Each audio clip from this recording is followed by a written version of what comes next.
So this is a very important verse. We saw in the previous verses how Prahlāda Mahārāja is describing the different stages of realization of absolute truth. First stage is Brahma realization, Brahma realized. How the Supreme Lord is spread throughout my body. This is called Brahma realization. Everything is Krishna's energy. Advanced stage, then he mentioned, was realization of the personality of Godhead, who appeared in the form of Hayagriva. And he killed the demons Madhu and Kaitab and delivered Vedas to Lord Brahma. Of course, in between he also mentioned the Virat Roop. Those people who cannot appreciate the personal form of God, they understand him by his Virat expansion. Now here he is telling, your Lordship is not limited to a particular form. We cannot change forms at our will. Under the influence of time, our form changes. In this life, we are taken P-shaped form in the womb of mother. Now it has grown into male or female forms. It has become young. It is growing older. It will become very old. And it will vanish. We will take another form. But Lord Krishna is not limited like us. So Lord Krishna can take many, many forms. And here it is mentioned, he takes all the forms.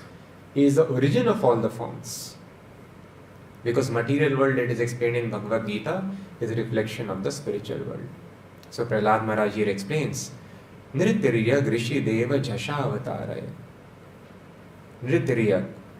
Nri means human beings. Sometimes Krishna comes and takes a form which looks like that of a human being. Just like Lord Ramchandra, Lord Krishna, they are completely spiritual forms, but they appear like those of human being. Similarly, Krishna has got various other forms. Rishi, he appears among the rishis. He appears as devatas. He appears as animal also, like boar incarnation, Hansa incarnation, snake incarnation. So many forms Krishna takes. All the forms are, whatever forms we see here, they are reflection of the forms of the spiritual world. So he appears in all the species, all the varieties of life. There is tortoise incarnation, there is fish incarnation, aquatics, Jasha Avatare. So he appears as animal, appears as aquatics, he appears in all the varieties of forms. And in Kali Yuga, he has taken a special form. And that is Channaha. Channa means it is covered. When Chaitanya Mahaprabhu, he went to Jagannath Puri to have darshan of lordships for the first time when he took sannyas, he moved towards Jagannath Puri. His mother requested, don't go to Vrindavan, at least fulfill my this last request. Stay in Jagannath Puri, which is closer to Mayapur, his birthplace, so that I can get news of your activities and whereabouts. So Mahaprabhu agreed, no problem. Jagannath Puri is as good as Vrindavan, I will stay in Jagannath Puri. So when he went to Jagannath Puri, he had darshan of Lord Jagannath in the temple, he immediately fainted. And when he fainted, some of the guards, they came and wanted to obstruct. But Sarvam Bhattacharya, the head priest of Jagannath Puri, he was very vastly learned scholar. It is told he was incarnation of sage Brahaspati, the spiritual master of the demigods.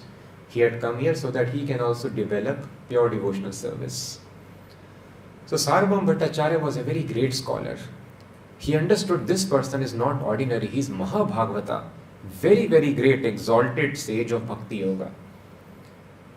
And these are the symptoms of ecstasy. He observed how he has fainted.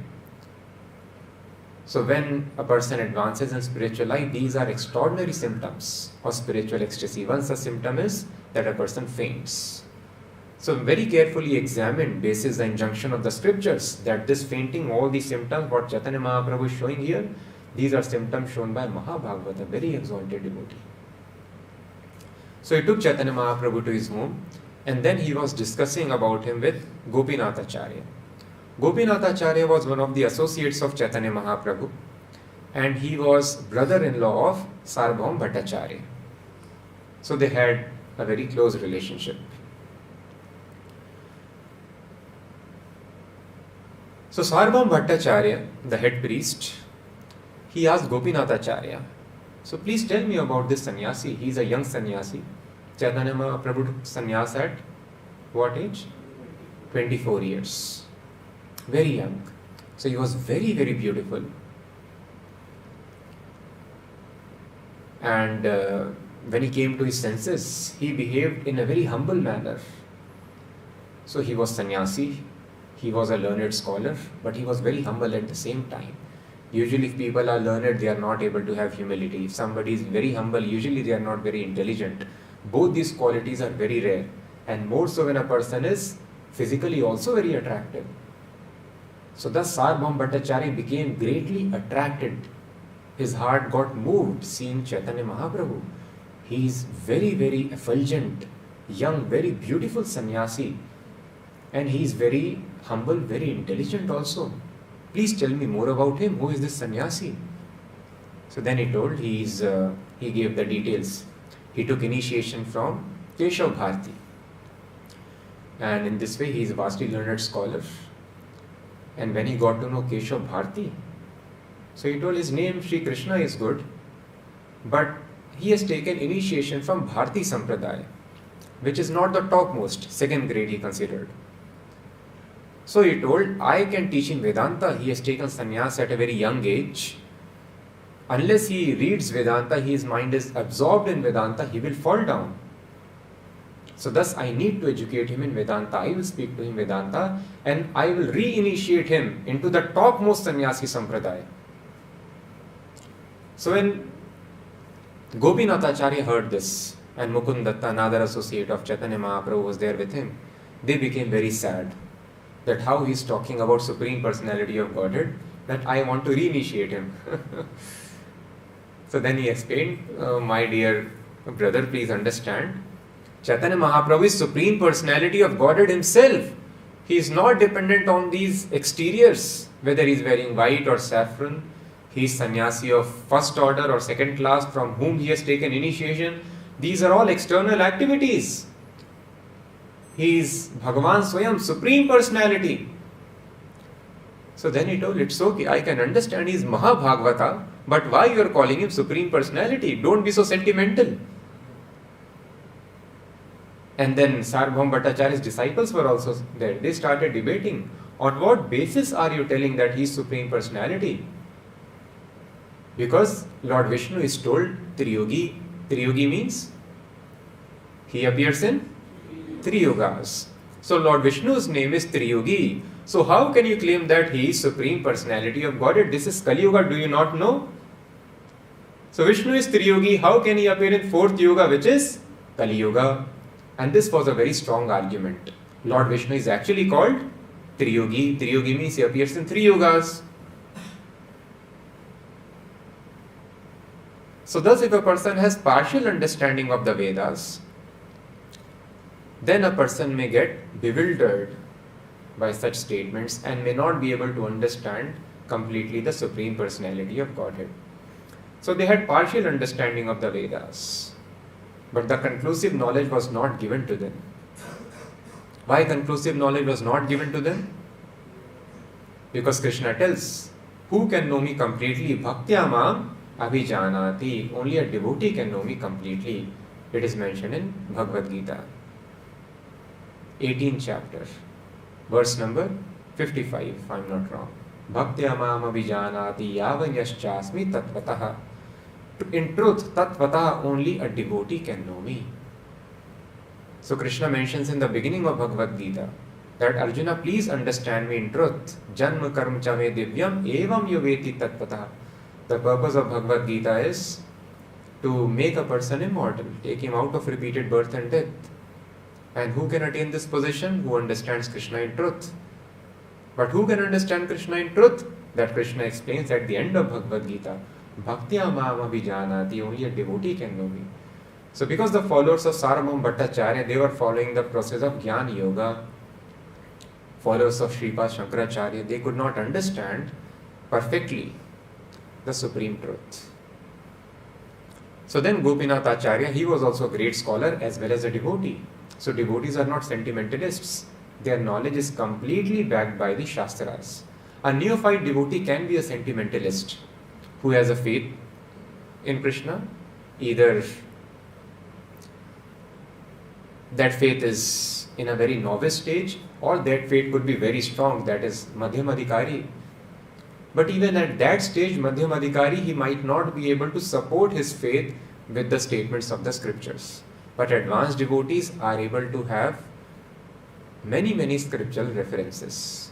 Then a person is eligible to become Uttam Adhikari, very exalted personality in the science of Bhakti Yoga. So Gopinath Acharya was very exalted person in the science of Bhakti Yoga.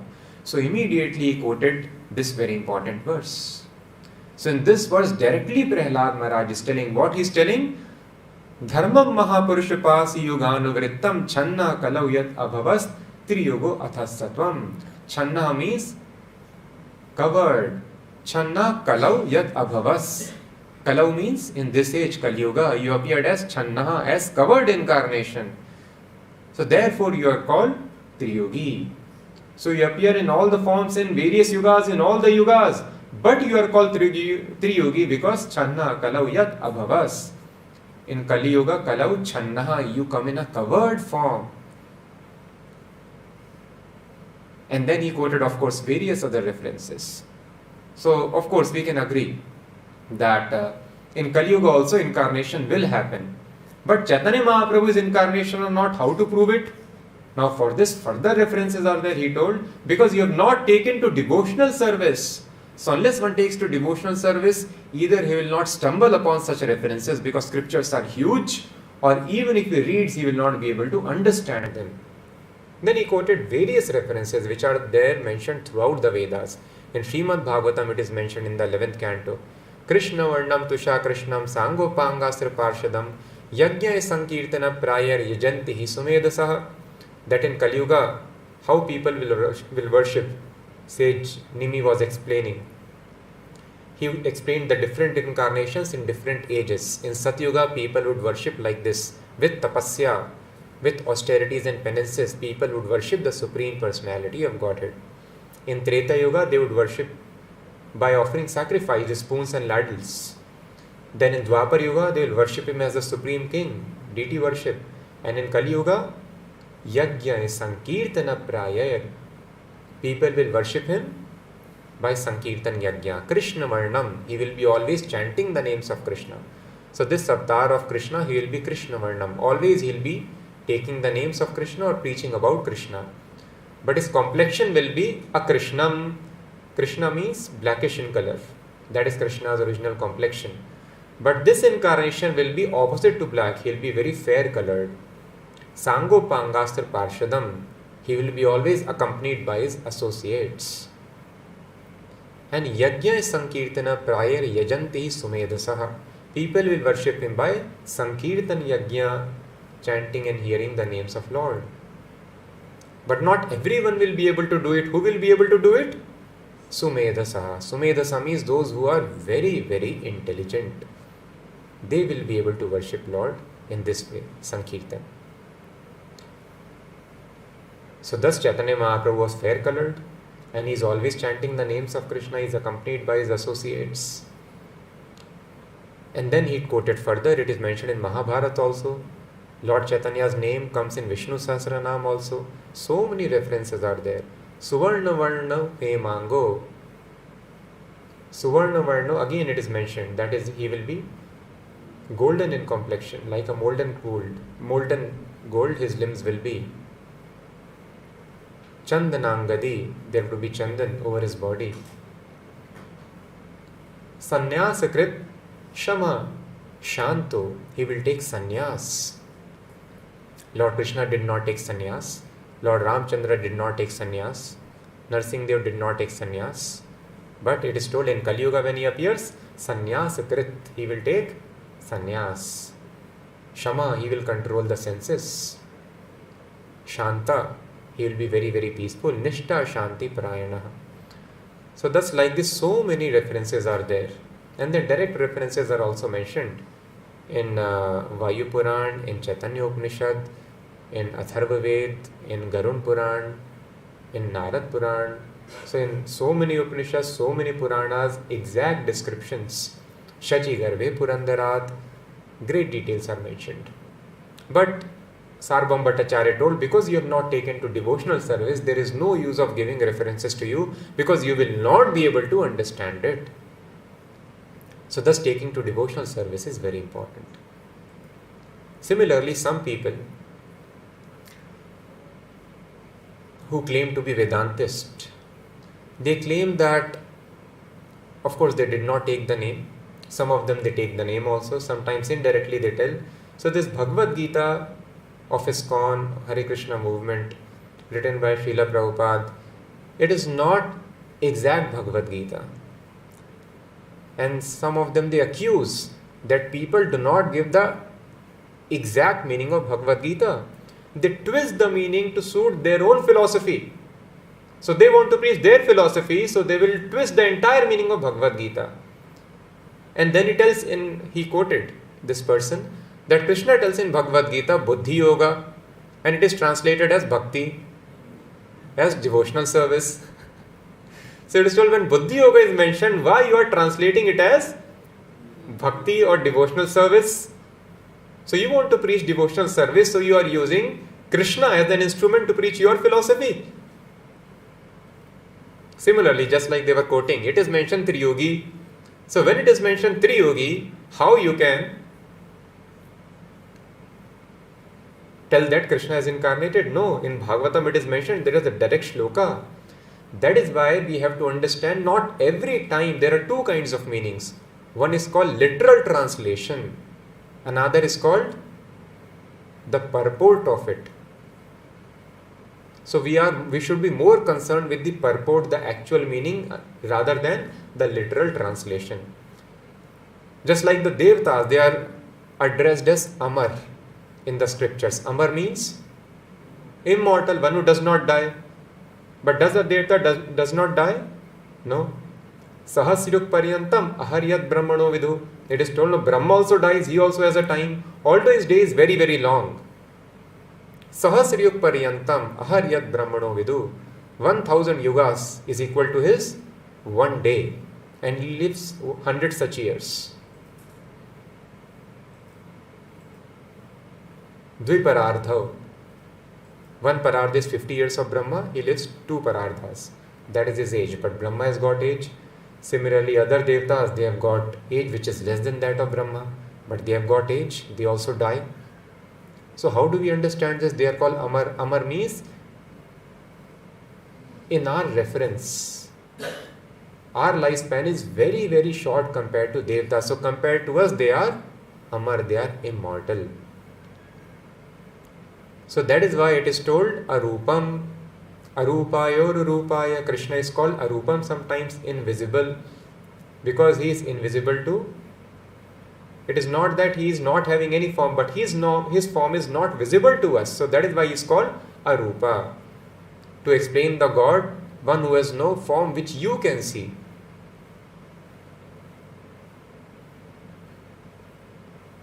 Just like a colorblind person, if he thinks green is brown. So if you want anything, any green object, you have to tell him, please bring that brown object. Otherwise he will bring something else. So similarly, in our context, the Vedas are explaining. So sometimes it is mentioned in the absolute context also. So thus Lord is described as having form. And sometimes it is mentioned in our context, so he is described as having no form. And sometimes both the contexts are mentioned in the one verse, like in Gajendra prayers, Arupaya or Ururupaya. You have many, many forms, you have great form, and you are Arupa at the same time. So in this way, we have to have complete knowledge of the Vedas. So not every time the literal translation should be taken. Similarly, we have seen in Bhagavatam few verses before, Brahma was addressed as Aja. Aja means or Swayambhu. Yes.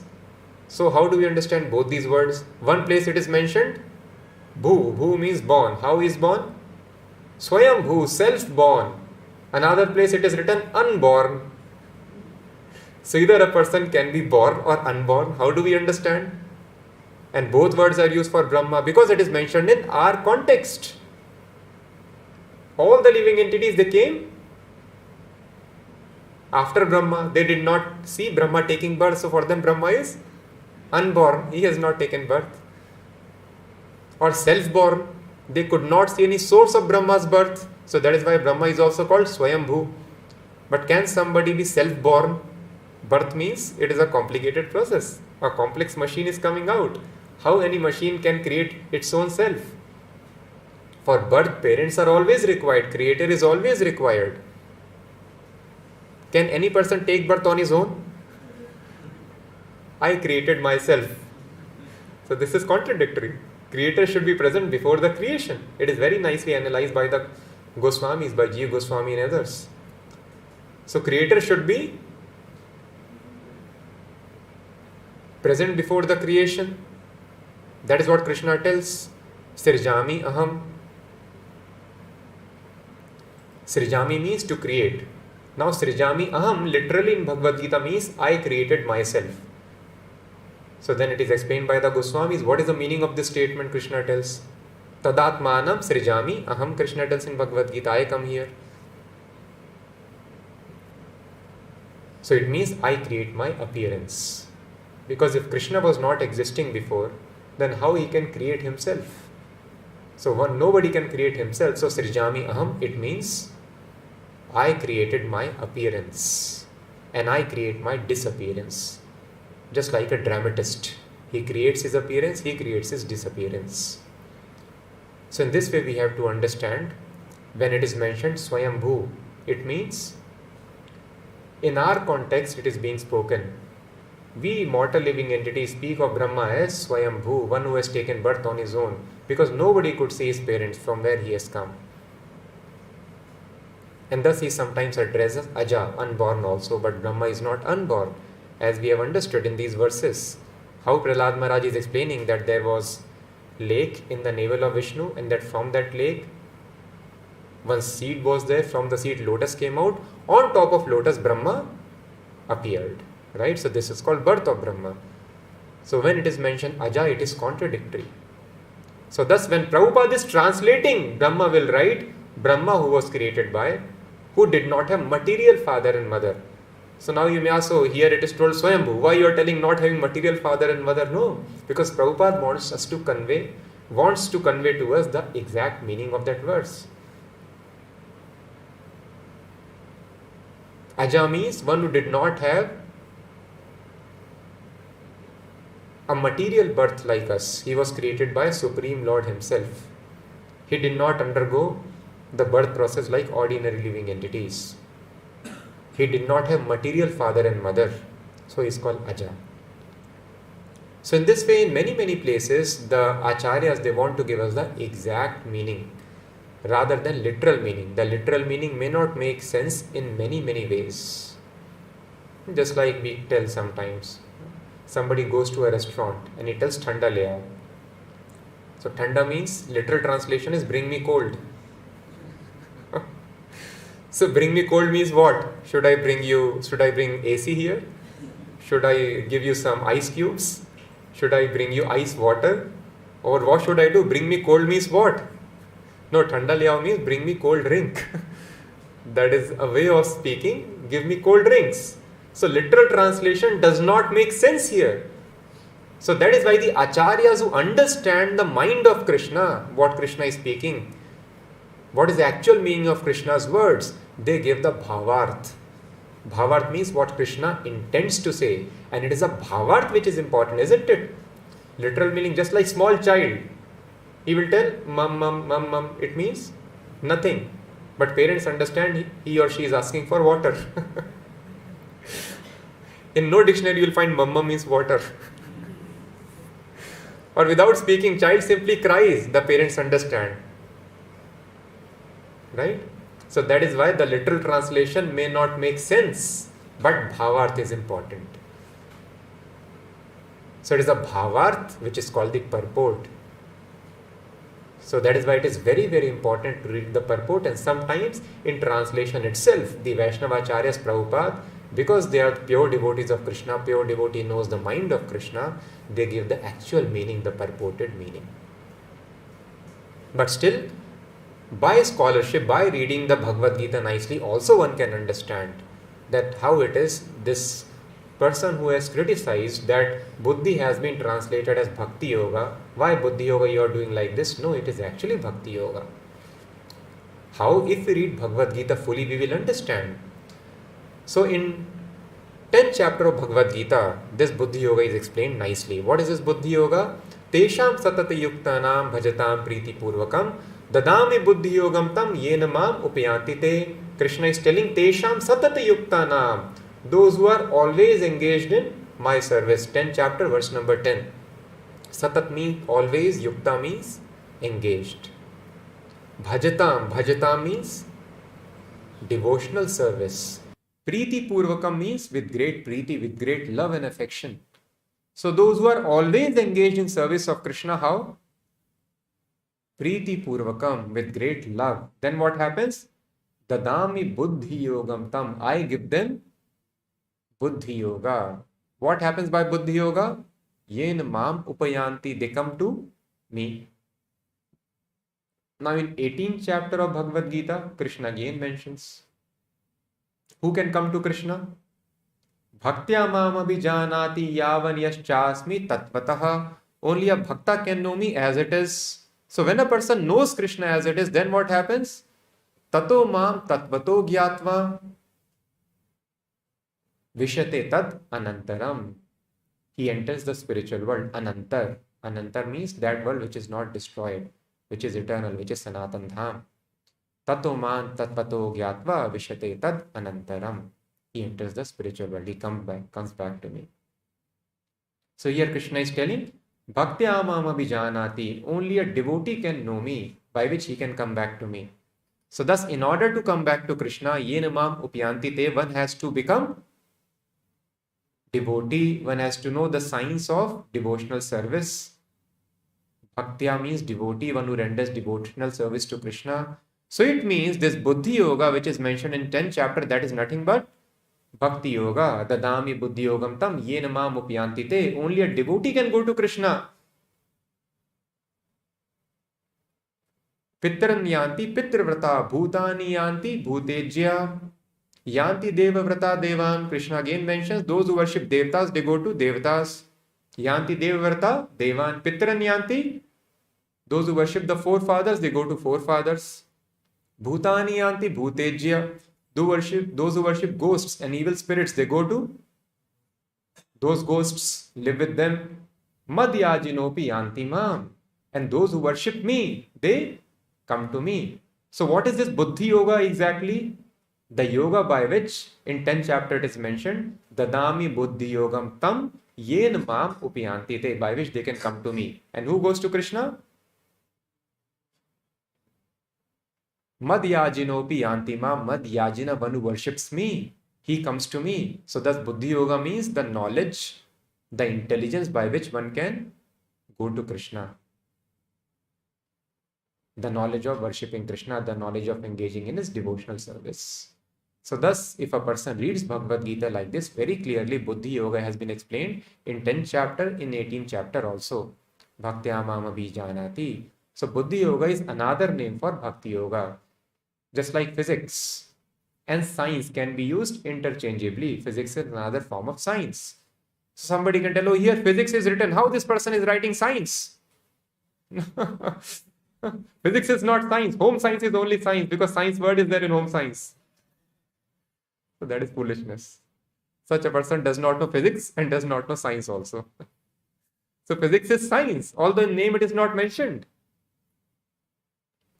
So in a similar fashion, although Buddhi Yoga means Bhakti Yoga, both terms can be used interchangeably. But then somebody may ask why the different term is coined, Buddhi Yoga. Let it be Bhakti Yoga only. Dadami Bhakti Yogam tam, Krishna would have mentioned. Why this Buddhi Yoga word is mentioned? So it is explained. There are various forms of yoga. Yoga means the science of linking oneself to Krishna, to God's supreme consciousness, the supreme personality. So it begins with Karma Yoga. What is Karma Yoga? Karma Yoga also has got various stages. So this yoga is a ladder, and it is explained in 12th chapter of Bhagavad Gita.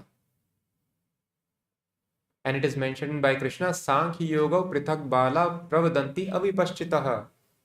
Sankhya and the science of Bhakti Yoga, they are Prithak. This is also explained by the foolish people. So foolish people tell this is separate, that is separate. It is one ladder only, one leads to another.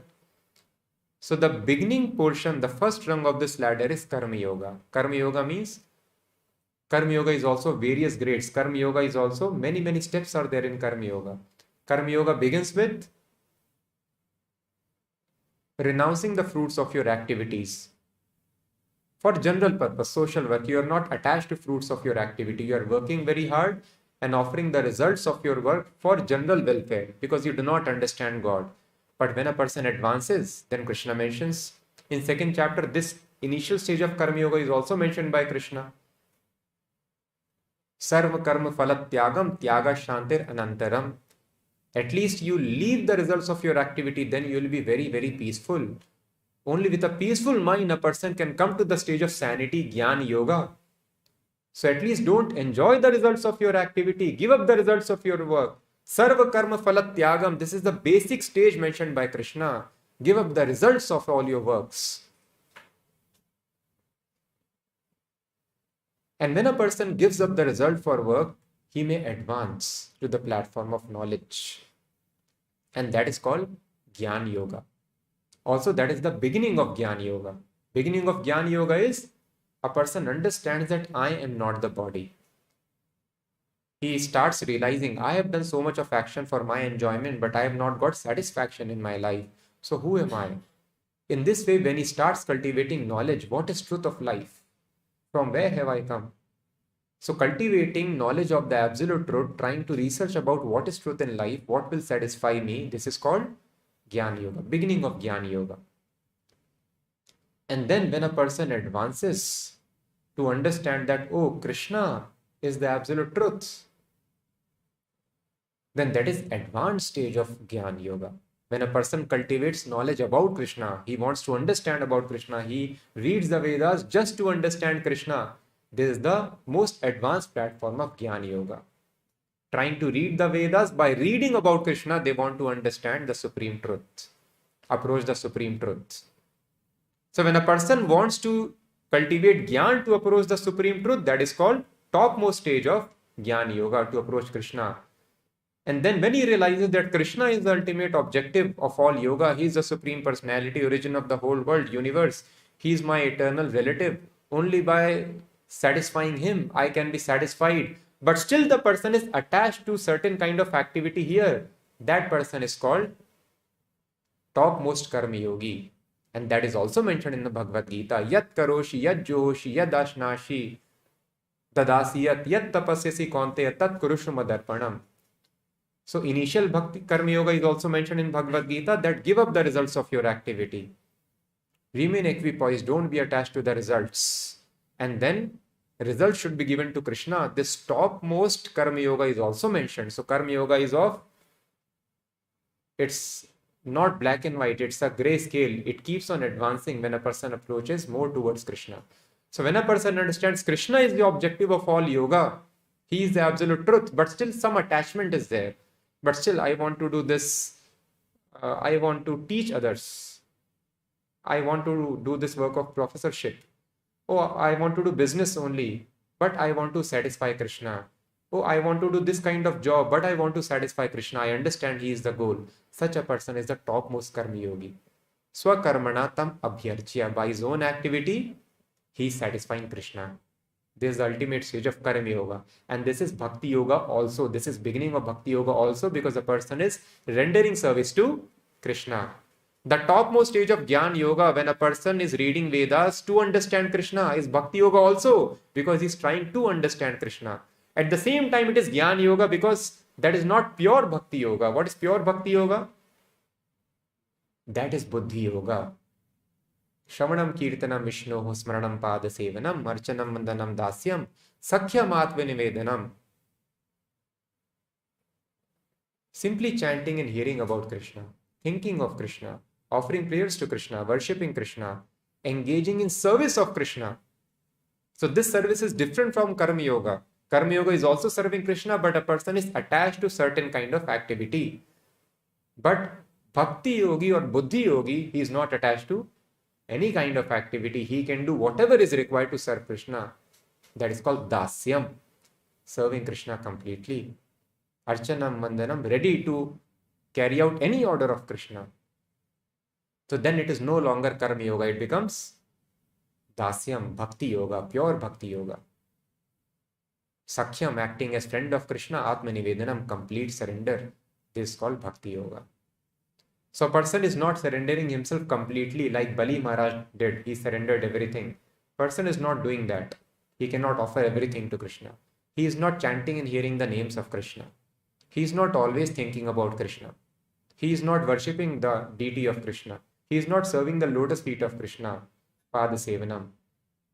But he is trying to read about Krishna. Who is Krishna? He wants to understand how he is absolute truth. Then he is called a Jnana Yogi. But because he has understood, objective is to understand Krishna, but he is still trying to use knowledge to understand him, path of Jnana, he is called Jnana Yogi. So in this manner, although sometimes in Bhagavad Gita it is written Jnana Yoga, Vaishnavacharyas may write it as Bhakti Yoga if that Jnana Yoga signifies he is trying to understand Krishna by cultivating knowledge. But in other times, if you simply try to understand, I am not the body, basic truth, this is Jnana Yoga without Bhakti Yoga. There is no Bhakti involved in this. And this is also called Sankhya Yoga, analysis, analytical study. So thus Sankhya Yoga also has got various meanings. It begins with mundane analysis, it goes on till Bhakti Yoga. So thus in yoga, all these things, they overlap also. Just like here also it overlaps.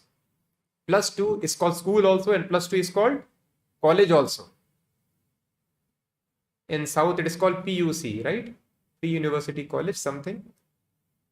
But in our state, where we got educated, 11th, 12th, nobody can call it college. It is school only. 11th and 12th is school. +2 is school. And in Maharashtra, Mumbai also, I think they call it college, right? Arey, hum college mein aa gaye. I'm not in school anymore. So thus +2 is school also sometimes. Senior secondary school it is called. And other times it is called college also. So why it cannot be applied to yoga? So sometimes karma yoga is also bhakti yoga is also karma yoga, jnana yoga is also bhakti yoga. Interchangeably the words can be used. A person who is in knowledge, he will be able to give the exact meaning. Exact means purported meaning. So thus Vaishnavacharyas, they know complete truth about Bhagavad Gita. So they may give us these meanings which may appear that person is twisting the meaning. He is giving another meaning to it. It is not another, it is an actually intended meaning. So thus, Buddhi Yoga is the yoga by which yen mam upyantite, one can approach Krishna. Who can approach Krishna? Only a devotee. So the science of devotional service is given. And also Buddhi Yoga is different from Bhakti Yoga because Swakarmana tam abhyarchya yen sarvam idam tatam. Prabhupada explains, by your own work you are serving Krishna. This is the beginning of Bhakti Yoga. Whatever activity you like, whatever activity pleases your mind and body, you want to do art, you paint for Krishna very nicely. Entire day keep on painting. You want to do business, just like one of Prabhupada's disciples, Garg Muni Prabhu, is very fond of doing business. Prabhupada told him, okay, you do business, but do nice business for Krishna.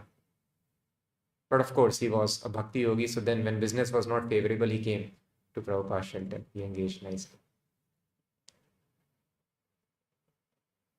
So whatever work we do, we can do for Krishna. This is the beginning of Bhakti Yoga. But when Tesham Satati Yukta Nam, a person is always engaged in such activity which is favorable to his mind and body, 24 hours a person does that activity for the pleasure of Krishna with love, Priti Purvakam. Then what happens? The Dami Buddhi Yogam. Then he comes to the stage of Buddhi Yoga. Buddhi Yoga is the stage of direct communion with the Super Soul. Super Soul instructs from within the heart what to do first and next so that a devotee can come to me. So Buddhi Yoga means yoga of intelligence. Karma Yogi need not be intelligent. Simply you work and give up the results of your work. Intelligence will come slowly, knowledge will come slowly. But in Buddhi Yoga, one needs to use Buddhi. That is why it is mentioned, Prabhupada tells you should always use your intelligence. whether this activity I am doing for Krishna or this is sense gratification. It is not easy. Sometimes in the name of Krishna consciousness, we might be doing sense gratification. That is why when devotees were working very hard, they were not coming back to temple for evening program. Prabhupada instituted in morning and evening sandwich program. So they would go out and then they would not come back for kirtan, for discussion.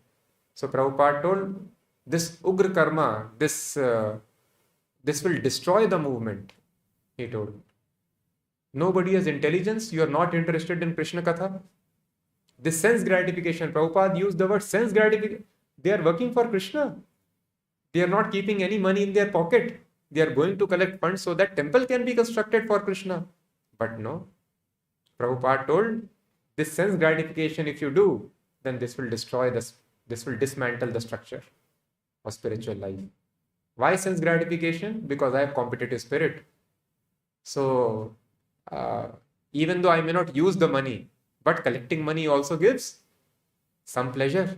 Competing with others, I collected more than him, that also gives pleasure. Speaking to people, convincing people also gives pleasure. So thus I am thinking I am serving Krishna, but inside these motives can be there in the heart. I may get prestige among the devotees. I am a top collector, or I am able to convince others. I want to do more than other person, other devotee. These competitive spirits, desires can be there for mundane, becoming center of attraction, reputation and fame. So thus Prabhupada told, you should always be conscious whether I am serving Krishna or I am doing sense gratification.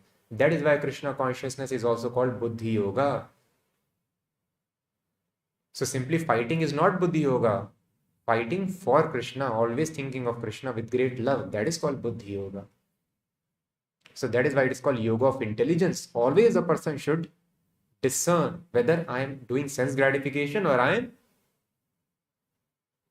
Thus, when the devotees wanted to chant the entire day, Prabhupada told, don't do this, go out and work hard for Krishna.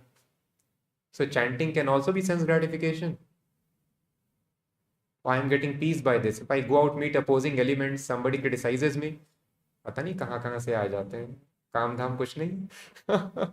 So I feel bad. My sense gratification is disturbed. Chanting, nobody disturbs me. Chant Hare Krishna nicely. Do bhajan here. No.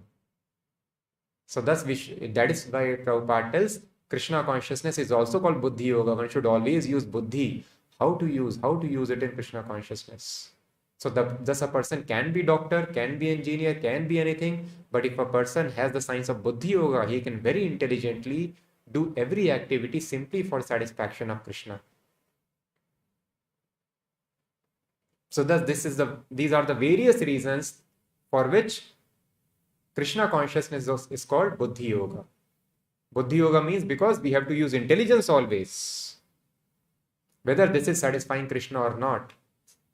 And Buddhi Yoga means because this is the yoga of intelligence. Buddhi Yoga means intelligence is given, Buddhi is given from the heart. Krishna tells how to act in this manner so that you can come towards me. So because intelligence, Buddhi is given by Krishna, that is why it is also called Buddhi Yoga. This Buddhi takes us to Krishna. Now how it is different from Jnana Yoga?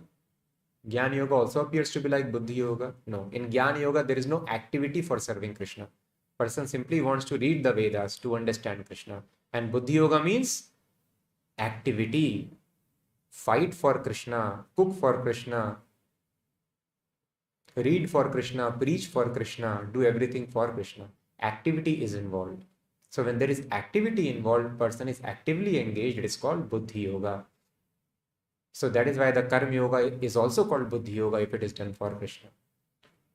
So thus we have to understand with the help of the pure devotees, as Krishna has told, only Bhaktyamam, pure devotee can know me perfectly. He can understand my instructions. So that is why we should not get disturbed when we see such meanings. Just like the disciples of Sarvabhauma Bhattacharya, they got disturbed seeing the word Triyogi. But they understand Triyogi is explained because of a particular reason. What is the reason? Channa kalau yat abhavat. Because in Kali Yuga, incarnation is covered. That is why. So literal meaning should not be taken. Triyogi means In three yugas, Krishna asserts that I am the Supreme Personality of Godhead. But in Kali Yuga, Krishna does not assert himself that he is Supreme Personality of Godhead. That is why he is called Triyugi. So that is why all the Vedas we have to read under the guidance of pure devotees, because they only understand the conclusive knowledge of the Vedas. And then this person also criticizes that why the devotees of Krishna are always singing and dancing. Where this process is mentioned. So just to give some references, there are unlimited references. We can keep on discussing 2-3 days, just the references of singing and dancing, how this is the most powerful process explained by Krishna to approach Krishna. But we will take references from Bhagavad Gita, which everyone knows, is bona fide, everyone believes in it, and Śrīmad-Bhāgavatam, which is a conclusive literature of all the Vedic knowledge. Nigam kalpataror galitam phalam. Nigam means Vedic knowledge is called Nigam. And kalpataru means this Vedic knowledge is also called desire tree. Desire tree is a special tree which fulfills all your desires. So thus, whatever desires you may have, if you go to Vedas, Vedas give directions. You want wealth, do this thing. You want children, do this. You want good husband, do this. You want wife, do this. You want to kill your enemies, do this. You want to go to this planet, do this. You want to have this power, do this. So it is called Karpataru. Whatever desire you have, it will be fulfilled through the Vedas. So Nigam Kalpataru, the Vedic knowledge which is compared to desire tree, Galitam Phalam, the most important, although trees' entire existence is very useful. Trees, bark, root, twig, branch, leaves, everything is used by us. But the most important part of tree is fruit. And what is the fruit of the tree of Vedic knowledge? That is Śrīmad-Bhāgavatam. Nigam Kalpataror Galitam Phalam. And which kind of fruit is best? The ripened fruit. So Bhagavatam is not ordinary fruit, but ripened fruit, which is a prime purpose of planting a tree. So thus the purpose of all Vedic knowledge is Śrīmad-Bhāgavatam. Nigam Kalpataror Galitam Phalam. So thus, to save time, we will see references from Śrīmad-Bhāgavatam, but there are so many endless references, we might produce and share a document some other time. So Śrīmad-Bhāgavatam, which is Vidya Bhagavatavadhi, the conclusion, the topmost Vidya, if you have to test whether a person is having Vidya or not, then you should see whether he knows Bhagavatam well. Vidya Bhagavatavadhi. Avadhi means limit. Limit of Vidya is Bhagavat, Śrīmad-Bhāgavatam. So that is why we'll see references from Bhagavatam, which is the final work of Vedavyas. So in 7th canto, 4th chapter, verse number 40. 7th canto is the canto from which we discuss today's verse. Today we discuss 9th chapter. This is from 4th chapter. Hiranyakashipu terrorizes the universe. In 40th verse it is mentioned. For YouTube devotees, we will share all these verses in the description. You can go and check always after the class. Nadati kvachit utkantho vilajjo nirvriti kvachit tad bhavana yuktayas tanmayo anuchakaraha. Nadati means exclaims loudly. Kvachit utkantho. Sometimes utkantha means very anxious. Vilajjo nrityati kvachit. Without any shame, dancing. So translation is, sometimes upon seeing the Supreme Personality of Godhead, nadati kvachit. Prahlāda Mahārāja would loudly call in full anxiety, utkantho. He would loudly call the name of Krishna in full anxiety. He sometimes lost his shyness, vilajjo, in jubilation, and began dancing in ecstasy. Nityati kvachit. Nrityati, exact word is used. And who danced? Prahlāda Mahārāja. Well, greatest authorities of Vedic knowledge are mentioned. They are called Mahajan. Swayambhu, Narada, Shambhu, Prahlāda. One of them is Prahlāda Mahārāja, topmost authority of Vedic knowledge. And what he is doing? Nrityati kvachit. He is nrityati. He is dancing. The purpose of reading all Vedas is he can dance for Krishna. And sometimes, being fully absorbed in thoughts of Krishna, he felt oneness and imitated the pastimes of the Lord. So thus these are the activities of most exalted devotees. Then it is mentioned in 8th canto of Bhagavatam, 16th chapter, verse number 57. Diti wanted to have a powerful son who can avenge the death of Hiranyaksha. So she approached Kashyap Muni, her husband, and he told, please tell me how can I have a very, very powerful son who can defeat Indra, who can kill Indra. So then husband, now he is father of both demigods and demons. So he thought, how can I grant her a son which will kill my other sons? So what to do now? But she is insistent. So then he told, okay, let me engage her in worship of Vishnu. Anybody who worships Vishnu, he becomes purified in the heart completely. So then he gave him the process of Payovrata sacrifice, a unique kind of worship by which Vishnu becomes very quickly pleased. So anybody who wants to have nice children are supposed to follow this Payovrata sacrifice. So we had devotees, Shiva, if he's hearing this lecture. So he shared with us that how when he approached doctor told, your wife has got some biological defect in her womb and she can never bear children. And I also have the same problem, so you should not hope that you will have children. So then he told, we became hopeless, what we can do? But then because he had read Bhagavatam, so both of them, husband and wife, they executed this Payovrata as it is mentioned here. And then she was able to bear child. And the doctor became surprised. What did you do? It was impossible. I did complete analysis. And thus his parents and they were not favorable to devotional service. What you are doing this Hare Krishna always, not eating onion, garlic, doing all these things. All of them became favorable. Because, this surpassed the biological laws. How is it possible? So just it happened a couple of years ago. So anyway, so this Payovrata was recommended to her. And one unique portion of this Payovrata is mentioned here. Nrityavaditra Gitaischa Stutibhi Swastivachakai Karyet Tat Kathabhischa Pujam Bhagavato Anvaham. Nrityavaditra Gitaischa. Nritya means dance.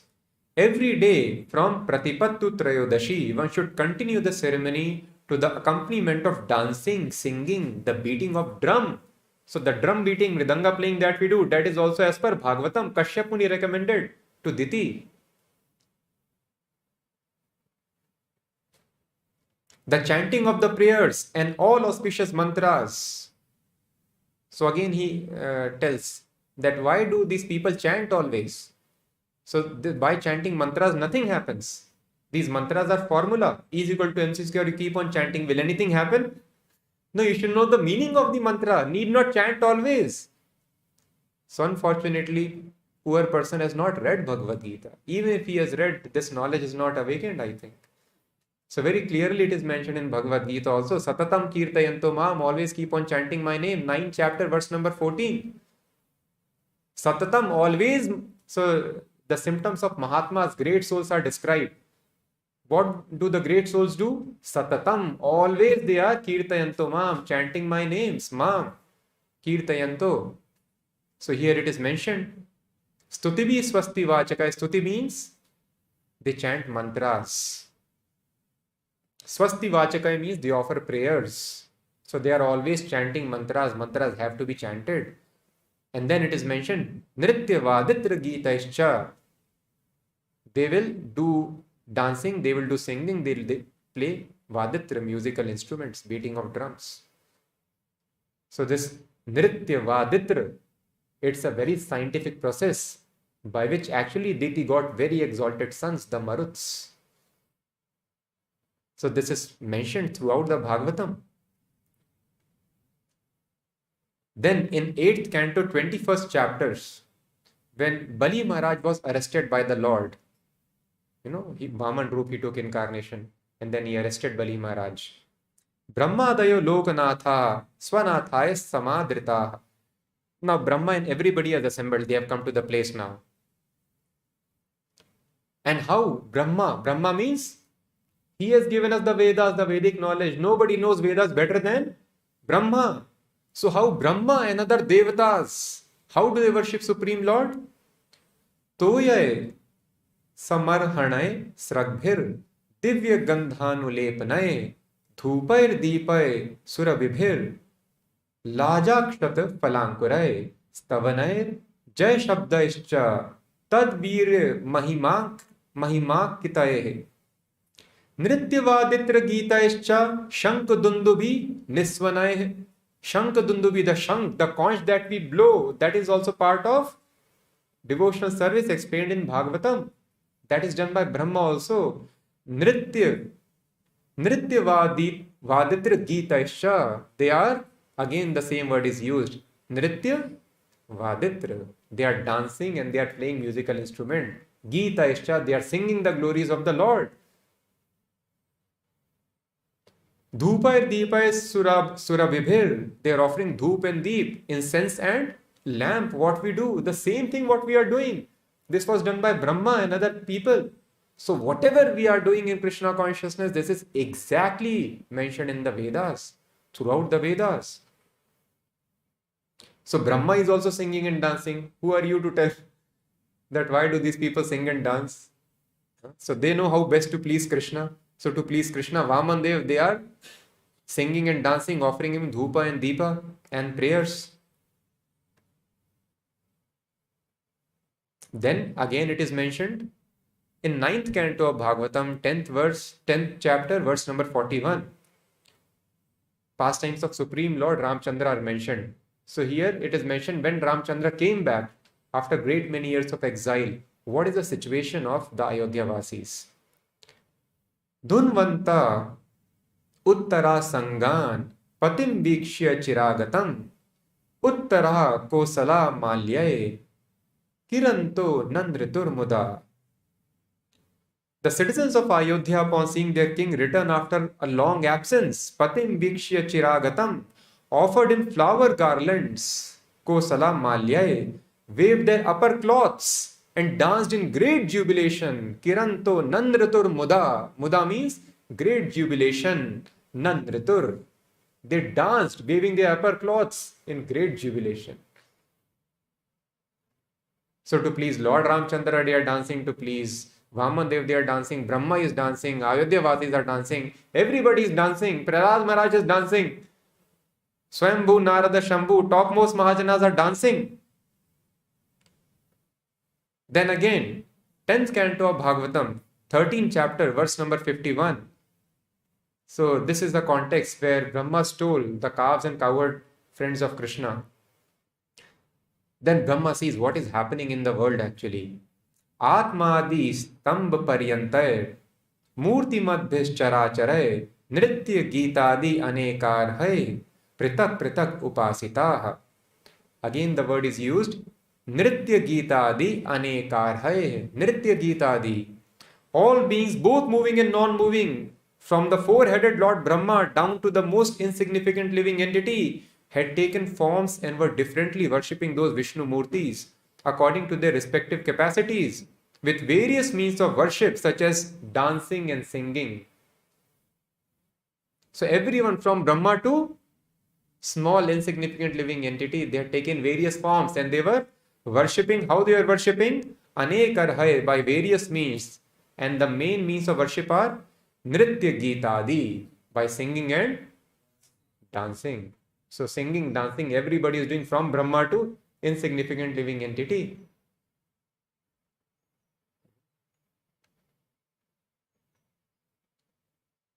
So Evam Vrata, 11th canto, 2nd chapter, verse number 40. Evam Vrata Swapriya Nam Kirtaya. And what kind of Kirtan? Especially Nam Kirtan is mentioned here. Nam Kirtan is very important. Evam Vrata Swapriya Nam Kirtya Jatanurago Drutachitta Uchchaye Hasati Atho Roditi Rauti Gayati Unmadavan Nrityati Lokabahya. The situation of topmost transcendentalist is mentioned in 11th canto. The topmost spiritualist, what does he do? So it is told the topmost transcendentalist, Evam Vrita Swapriya Nam Kirtaya. He chants the holy names of Krishna. And by chanting, doing this Nam Kirtan especially, what happens? Jatanurago Drutachitta Uchchaye. He develops Anurag. Anurag means attachment for Krishna. Druta chitta, his heart becomes very soft.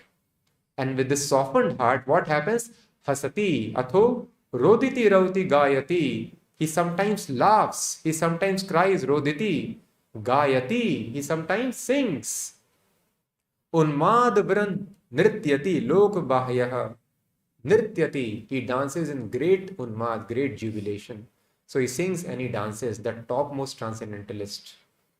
By doing Nam Kirtaya, Nam Sankirtan. So thus Krishna tells you, chant my names. In third chapter, I think verse number 40, it is mentioned.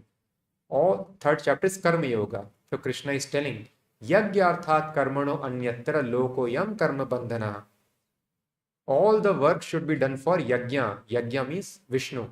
Yagyomai Vishnu. All the work should be done for Vishnu, the Supreme Personality.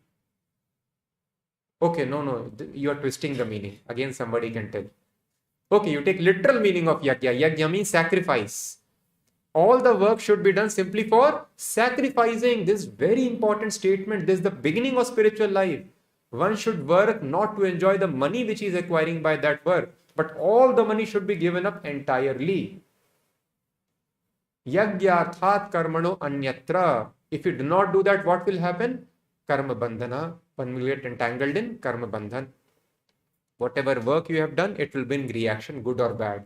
Repeated birth and death will happen. So sacrifice the results of your work. Then you are free. Yagyarthat karmano anyatra lokoyam. So purpose of all work is yajna or sacrifice. Now sacrifice is of various kinds. Which is the topmost sacrifice? Sacrifice begins with using money for others' welfare, even general welfare. At least you have sacrificed your money. You have not used for yourself.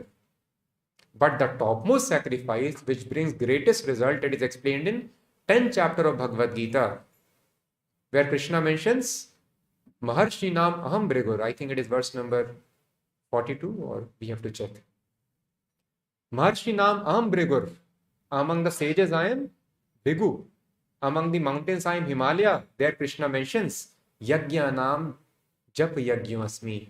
Among all the yajnas, all the sacrifices I am Jap Yajna, chanting of the holy name. So Krishna mentions all the work should be done for Yajna. And which is topmost Yajna? Chanting. So means purpose of all action is chanting. All the work should be done simply for chanting the holy names of Krishna. Yajnanam japa yajnasmi. So is it not clear that Krishna is telling chanting is the topmost activity? And he is telling E is equal to MC square, E is equal to MC square if you chant. No sir, physics formula is different. Holy name of Krishna, Abhinatvan Nam Namino. Have we not read this in the... So how shall we read? We don't take help of a bona fide pure devotee spiritual master. Abhinatvan Nam Namino, it is mentioned in Vedas. There is no difference between Krishna and his name. All the potencies of Krishna are invested in his name. Nam Namakari Bahudha Nija Sarva Shakti. Krishna's name is Krishna himself. So by chanting the name of Krishna, the devotee feels same ecstasy. It has the same effect as meeting personally Krishna. So thus very clearly it is mentioned. So the process which we are following, it is very, very bona fide. It is strictly we have discussed as per Bhagavad Gita, as per Śrīmad-Bhāgavatam, as per the Vedas. And all the great saints have demonstrated this thing. Prahlāda Mahārāja danced, Brahma danced, Tukaram danced, Mirabai danced, Chaitanya Mahaprabhu danced, Goswamis danced, Narsi Mehta danced. Everyone has danced and they have sang, because this is the bona fide process. So thus we have understood the meaning. Literal meaning may not be taken, just like Triyogi, literal meaning should not be taken, because Krishna does not assert his identity. That is why Krishna is called Triyogi. So we have to take the real meaning, which we can take only by approaching the person who is a perfect Vedantist. Vedaischa sarvair aham evivedyo. What is Vedanta? One who knows Krishna. Vedaischa sarvair aham evivedyo. From all the Vedas, I am to be known. So one who knows Krishna, he is the person having topmost knowledge. He knows Vedas completely. And who can know Krishna? Mama vijanati. Only a devotee can know. So that is why, in order to understand the Vedas nicely, one should take shelter of pure devotee of Krishna. So this is also very important, because we have understood how people are great scholars, but they are not able to understand these things. Why? Buddhi Yoga is not there. So in order to have Buddhi Yoga, what we are supposed to do? Tesham satati yuktanam bhajatam priti purvakam. So any kind of activity that we want, we can engage in that activity. Prabhupada tells we are not here to stop the people. We are not telling you stop your industries tomorrow onwards. You stop your schools, colleges tomorrow onwards. Arjuna also thought, Krishna is telling me to stop fighting. So he told Krishna, if I have to do buddhi, then let me stop fighting. So Buddhi Yoga does not mean stopping fighting. Buddhi Yoga means, yes, whatever activities you are doing, engage nicely in the service of Krishna with great love. And then Krishna will give knowledge and intelligence from the heart, how to approach him further. Dynamically, instructions will be revealed from the heart. Just like the bird gets instruction from the heart, how to make nest, and it goes and sits on top of eggs. Unless the bird sits, chicks will not come out. Who gives this knowledge to the birds? Paramatma is giving. So Paramatma will give us knowledge from the heart. This is called Buddhi Yoga. So thus I request, it is very important that 24 hours, whatever activities we do, we are not supposed to stop, but please offer the results of those activities for Krishna. Do it for Krishna. Then direct guidance will be there from the heart. All the questions of philosophy will be answered from the heart. All the doubts will vanish. And very swiftly we will make progress towards Krishna. So with this we will end. Any questions? Yeah.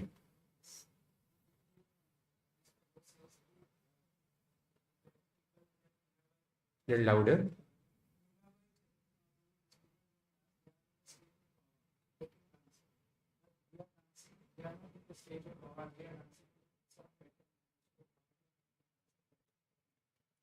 Okay, so you have heard this statement from him? Okay, so he's telling one person, or maybe the same person, who accuses the devotees of singing and dancing.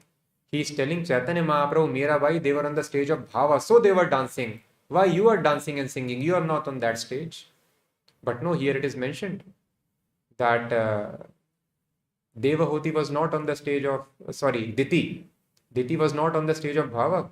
She was having various other emotions. She was in anger. She wanted to rather kill the Devatas. This was her Bhava. But she was also recommended to follow the same process, to sing, dance and play musical instruments. And Chaitanya Mahaprabhu himself has given us this process, that you sing and dance. So thus, the difference in the Bhava stage and that of Sadhaka stages, in advanced stage, one does it out of spontaneous love. We may not experience the same ecstasy, but we do it as a matter of practice. But the process is same for everyone. They do it out of spontaneity. We do it out of practice under the guidance of spiritual master. Yes.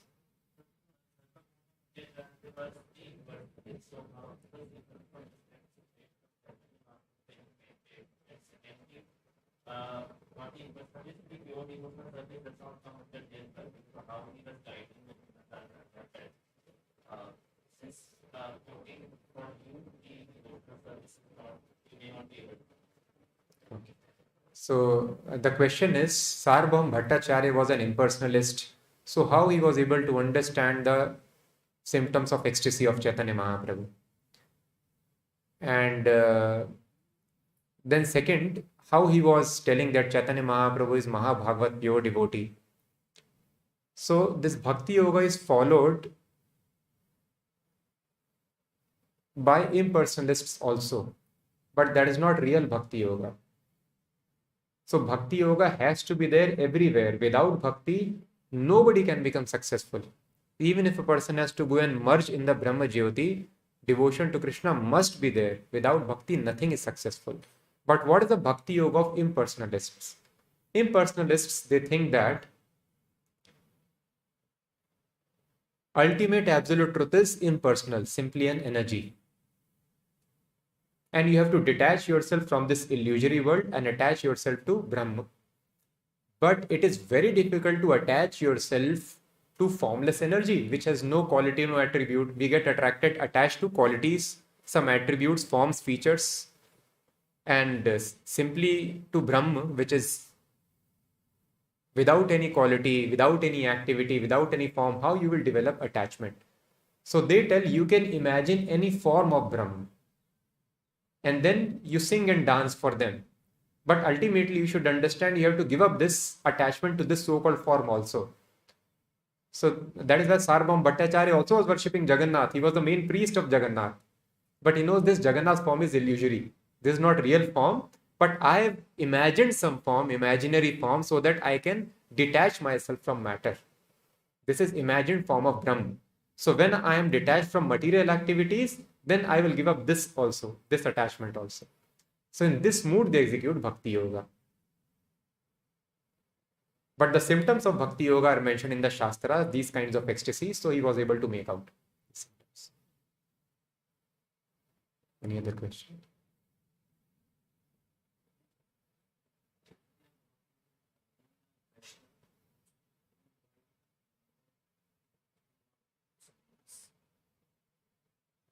Please come again. Chaitanya Mahaprabhu being devotee, why he took?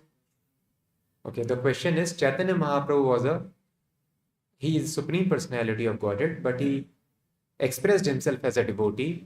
Then why he took sannyas from an impersonalist who is a non-devotee, Keshav Bharati? So Keshav Bharati, it is told, the understanding usually had become at that time, it is explained in Chaitanya Charitamrita, that sannyasi means Mayavadi sannyasi, a person who wears saffron. Because Vaishnava sannyasis, they were not taking saffron. And they will not take sannyas also, because sannyas also is one of the 4 orders of life. It is again a material division. Sannyas is not, again, the person is completely liberated. That stage is beyond sannyas also. So Vaishnavas are called Paramhansas. Paramhansa is not a sannyasi, it is the topmost situation of sannyas. So Vaishnava sannyasis would wear white dress because they don't identify themselves with Varna and Ashrama, which are meant for dividing the society in this material world for progression towards Krishna. They are engaged in topmost platform. So they would not take sannyas. So because they did not, now 2 kinds of people do not take sannyas. One who are not qualified, another who are super qualified, who are devotees. But somehow people started thinking these people are not qualified. So they don't take sannyas. They don't take even Janeyu. So the Janeyu, all these things are mentioned for regular people, right? Like, let's say a very big industrialist is there, Mukesh Ambani is there. So will somebody tell him, I will not do business with you because you do not have MBA degree? I don't know he has or not, but any successful businessman, there are many dropouts. So Steve Jobs, oh, you are a dropout? He was a dropout, right? So he will tell, no, you don't have degree, I will not do business with you. Your computers are defective because you do not have degree, no? Because he is able to make computers very nicely, he need not take any degree. Degree is meant for ordinary people. If a person can make computers without degree, then there is no need of degree. So this is the situation of Vaishnavas. But those who are not advanced, the people in general, they would think he does not have degree means he is illiterate. Steve Jobs is not knowing computers because he does not have degree. He does not know business because he does not have a degree. So no. But Chaitanya Mahaprabhu wondered if people do not, he was preaching as a householder. Sometimes when householders, they invite us, they may be also very advanced, but they invite saffron devotees to preach, because when a person sits in saffron, it is understood, oh, he is more advanced. Just like police person, when he's in police dress, then people are more alert, they give more respect. So Chaitanya Mahaprabhu told people not giving me respect. And unless I am God, unless they give me respect, how they will advance in their spiritual life?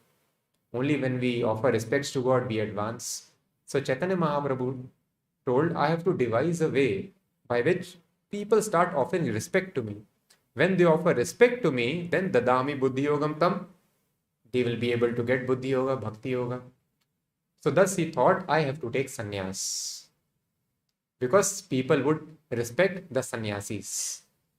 And mainly the understanding that time was sannyasi means Mayavadi sannyasi, who does this thing, who takes. So thus, in order to show himself as a sannyasi, which is accepted by general people, he took sannyas from. So this was the reason. So we'll end here. Okay, online some questions are there. We'll take online questions. Yes.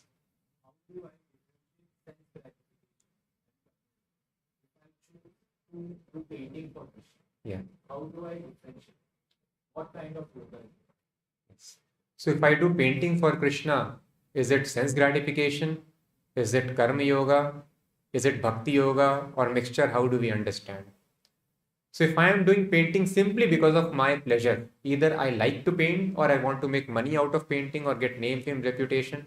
To get money, name, fame, reputation, position, doing painting is karma, not even yoga. When I am doing this painting so that I can give up the results of my work, I don't want to enjoy, then that is called karma yoga. It begins from there. And when I am doing, I know that Krishna is the ultimate objective of life. He is to be served.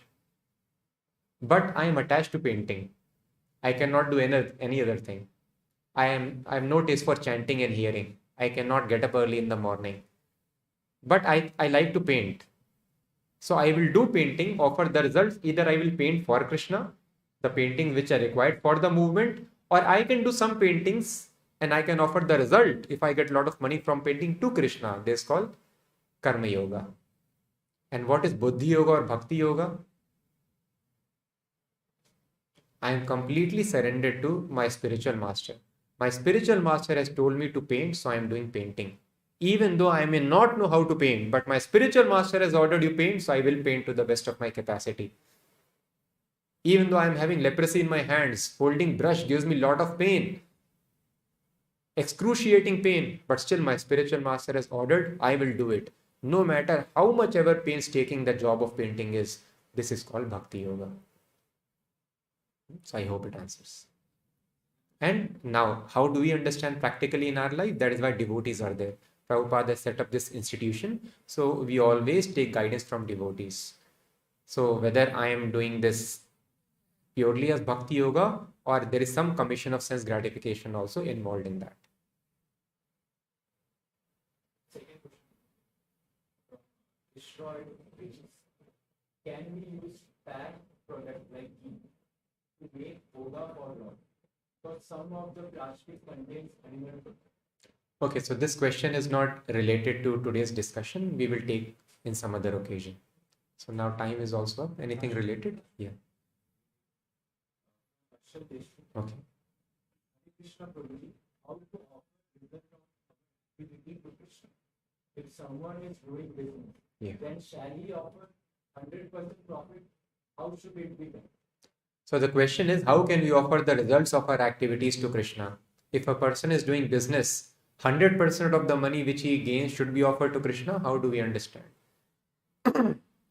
So yes, the description in the Vedas is 100% should be offered to Krishna. If any portion you keep to yourself, then that brings karma, you get entangled. But then we are not so advanced in this Kali Yuga that we can offer 100% to Krishna. And especially if we are having household life, then what do we do? Because I have to take care of my family members also. So as much as is required just to upkeep the family members, that much money can be kept. Just for maintenance. What is maintenance? That much food which is required for a healthy living. Not for luxury. Well, let me have very expensive ice cream. Let me have nice dry fruits every day. Let me eat somewhere. No. Basic food which is required for a healthy body. Because with healthy body we can approach Krishna. So that much money you can keep for eating. Basic living, Basic house is required. Basic furniture is required. If you want to read Bhagavatam, always if you keep in your hand, there may be pain, so you can have a desk. But chair is not required. So Prabhupada was sitting on the floor always and doing this thing. Of course, if you have pain nowadays in Kali Yuga, we don't have practice. You can use chairs if required. But don't go for very, very expensive sofa just to show others that see see my emerald sofa or ivory sofa or gold sofa. That is not required. So just for keeping body healthy, minimum furniture, minimum house, minimum clothing, need not show a brand to others. So that much which is required for minimum maintenance, that can be kept. So in this way, one can offer the results of one's activities to Krishna. But this also very exalted people can do. So for ordinary people like us, the acharyas have given discount. Just like it is told, Satatam Kirtayanto Mam. Always we have to chant the holy names of Krishna. But for us, discount is there. You chant 16 rounds minimum, you will be successful. Similarly, Sarvalabdharpanena cha, entire thing has to be given up. There is a Parikshit Maharaj gave up everything. His wife, children, his clothes also. And then he went to bank of Ganges. But for us, discount is given in Kali Yuga. Okay, 50% you give up. Balance I will take care, Acharya certainly. I will satisfy Krishna.